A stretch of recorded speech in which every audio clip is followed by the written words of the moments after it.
Bismillahirrahmanirrahim. Assalamualaikum warahmatullahi wabarakatuh. Izinkan saya untuk memaparkan sedikit mengenai ekonomi kesehatan. Ini adalah sebuah pengantar dalam ekonomi kesehatan, dan hari ini saya akan membahas mengenai konsep-konsep kunci di dalam ekonomi kesehatan. Hal ini perlu dipahami karena ini menjadi payung dari topik mengenai ekonomi kesehatan, dan kita harus memahami dulu konsep-konsep kunci ini untuk bisa memahami konteks yang lebih dalam di dalam ekonomi kesehatan.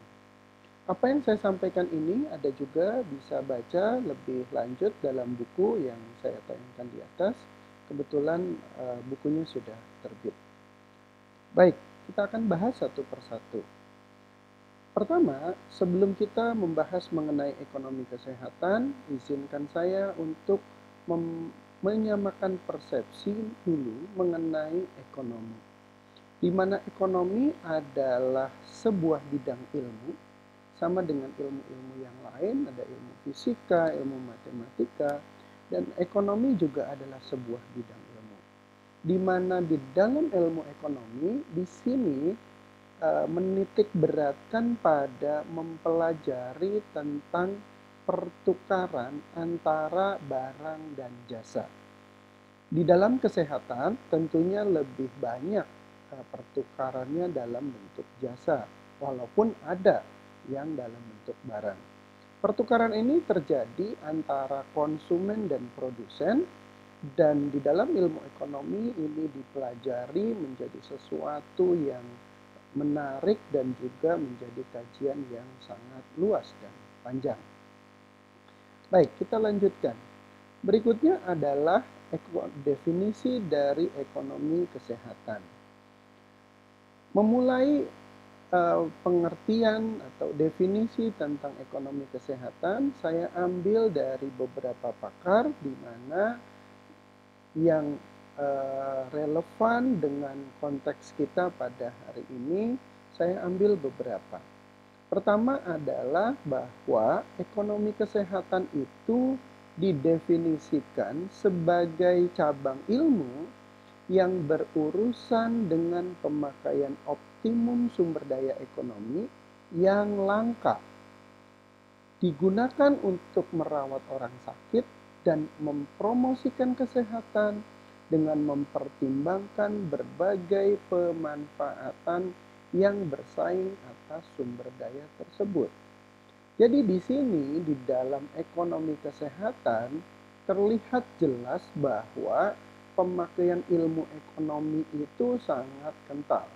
Di mana dalam ilmu ekonomi segala sumber daya itu sangat terbatas, dan bagaimana kita mengoptimalkan, memanfaatkan sumber daya yang terbatas itu untuk melaksanakan kegiatan di dalam kesehatan, baik dalam merawat orang sakit maupun melakukan promosi-promosi kesehatan untuk mencegah terjadinya sakit. Definisi ini dipinjam dari Suesse dan terbit pada tahun 2018. Definisi yang lain saya pinjam dari Levante dan Ronco, di mana definisi ekonomi kesehatan adalah sebuah disiplin ilmu yang menggunakan konsep-konsep dan alat-alat ekonomi untuk membantu pengambil keputusan menentukan bagaimana cara terbaik untuk mengalokasikan sumber daya yang langka untuk meningkatkan kesehatan dan pelayanan kesehatan. Kembali lagi di sini bahwa di dalam ilmu ekonomi kesehatan atau di dalam definisi ilmu ekonomi kesehatan di sini menitik beratkan pada alokasi sumber daya yang langka, sama dengan definisi yang pertama tadi. Dan tujuannya adalah jelas untuk meningkatkan kesehatan dan juga untuk meningkatkan pelayanan kesehatan. Demikian. Baik, di dalam ekonomi kesehatan maupun di dalam ekonomi, kita kenal yang disebut dengan biaya kesempatan atau opportunity cost. Opportunity cost atau biaya kesempatan adalah biaya yang hilang karena kita sudah mengambil kesempatan yang lain.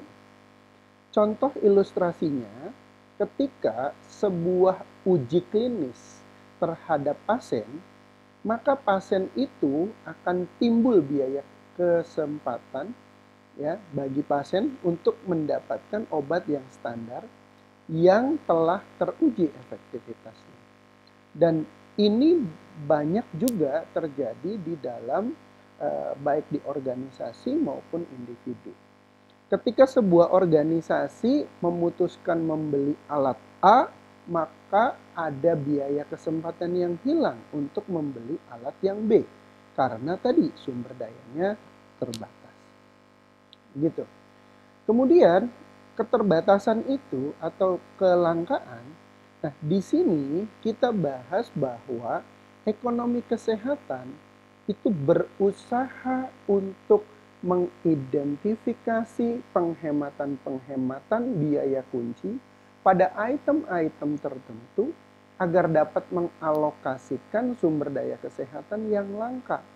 Jadi kelangkaan itu juga terjadi di dalam layanan kesehatan. Bagaimana nanti ekonomi kesehatan itu mempunyai sebuah teknik, mempunyai serangkaian pendekatan-pendekatan untuk dapat mengalokasikan sumber daya yang langka itu. Oleh karena itu, disinilah pentingnya kita belajar ekonomi kesehatan. Baik, untuk lebih lanjut memahami ini, maka saya ada kuis, ya, nanti bisa dijawab di link yang saya siapkan. Jadi pertanyaannya adalah di sini bagaimana mekanisme mengalokasikan sumber daya kesehatan yang langka tersebut. Silakan Anda jawab seluas-luasnya berdasarkan referensi-referensi yang Anda baca atau Anda pelajari. Yang kedua adalah di dalam kelas offline kita nanti akan diskusi mengenai bagaimana aplikasi ilmu ekonomi kesehatan ini, ya, bagaimana aplikasi ilmu ekonomi dalam bidang kesehatan, dalam konteks bagaimana pelayanan di klinik kesehatan, pelayanan di puskesmas, dan pelayanan di apotek juga di rumah sakit. Demikian pengantar mengenai ekonomi kesehatan, mengenai konsep-konsep kunci itu. Apabila ada hal-hal yang perlu penjelasan lebih lanjut, bisa hubungi saya lewat email atau WhatsApp. Terima kasih banyak, semoga bermanfaat.